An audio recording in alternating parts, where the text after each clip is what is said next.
Welcome back to New England Next Gen, the Halloween special. All right, guys. So happy Halloween. I know I'll probably do a podcast before Halloween starts, but I wanted to say that. I'm all about the Halloweenness. All right. Tonight we're diving into something scarier than haunted houses and ghost stories. Fear itself. On Halloween, we expect to be scared.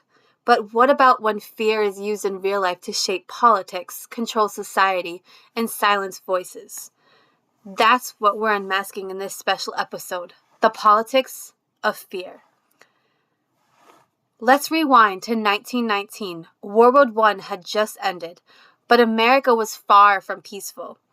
Across the ocean, Russia had fallen to the Bolsheviks, and communism was spreading. In the U.S., workers were going on strike. Over 3,600 strikes broke out in just 1 year. Then came the anarchist bombings. There were explosions at government officials' homes, even at the house of Attorney General A. Mitchell Palmer himself. Fear spreads quickly. Palmer responded with what history calls the Palmer raids.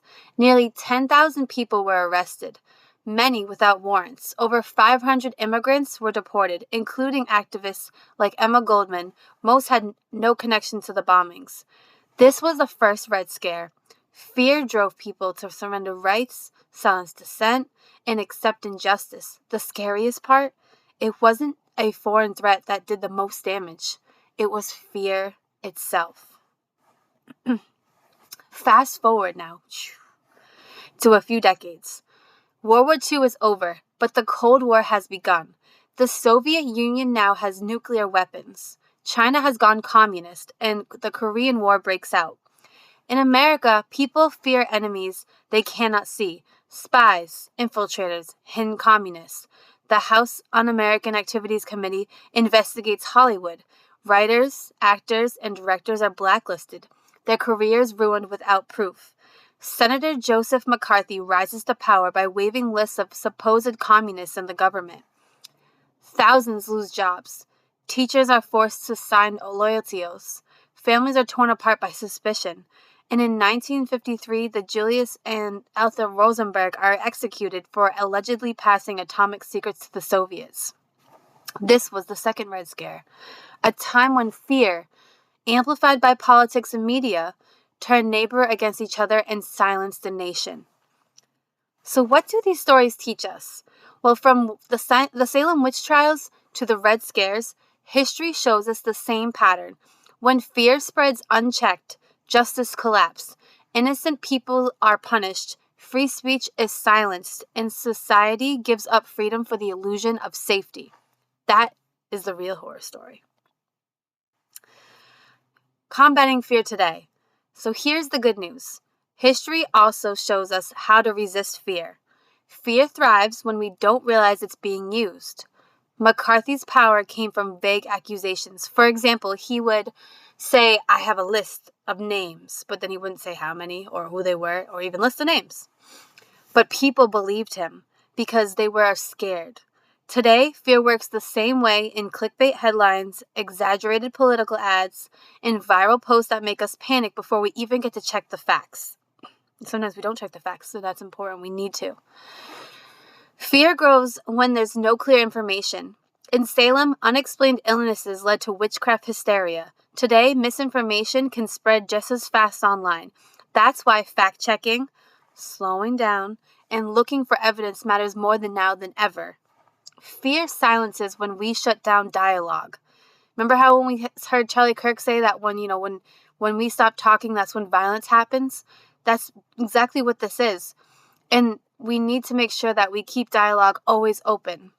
In the 1950s, Hollywood artists were blacklisted just for being accused. Today, if we shame or cancel people instead of listening, we're repeating that same mistake. And fear is strongest when people feel powerless. During the Great Depression, FDR reminded Americans that the only thing we have to fear is fear itself.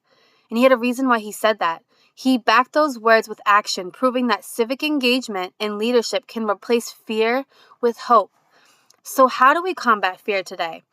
Recognize the tactic. Stay grounded in the facts. Protect open dialogue and engage in civic life so fear doesn't control us. We control it. I want to leave you with a thought exercise. Imagine it's the 1950s. Your professor is accused of the communist ties, or of communist ties in general. Your senator says it's time to crack down, even if it means arresting people without trial. If you speak up, you might be next. Would you stay silent to feel safer, or would you risk your reputation to stand for the truth? Now, let's fast forward to today. When you see a headline designed to scare you, or a politician warning that the other side is the existential threat, what do? Do you let fear push you into silence, or do you pause, think critically, and seek the truth? Remember, we have to be truth seekers, guys. The choice people faced in the Red Scare is the same choice that we have today. And then I'm going to close with a little bit of a Bible verse towards the end. The Bible reminds us in 2 Timothy 1:7, for God gave us a spirit not of fear, but of power and love and self-control. That verse tells us we don't have to live paralyzed by fear. We are called to courage, to truth, and to community. So here's my call to action, you guys, especially as college students, all right? So this is for you.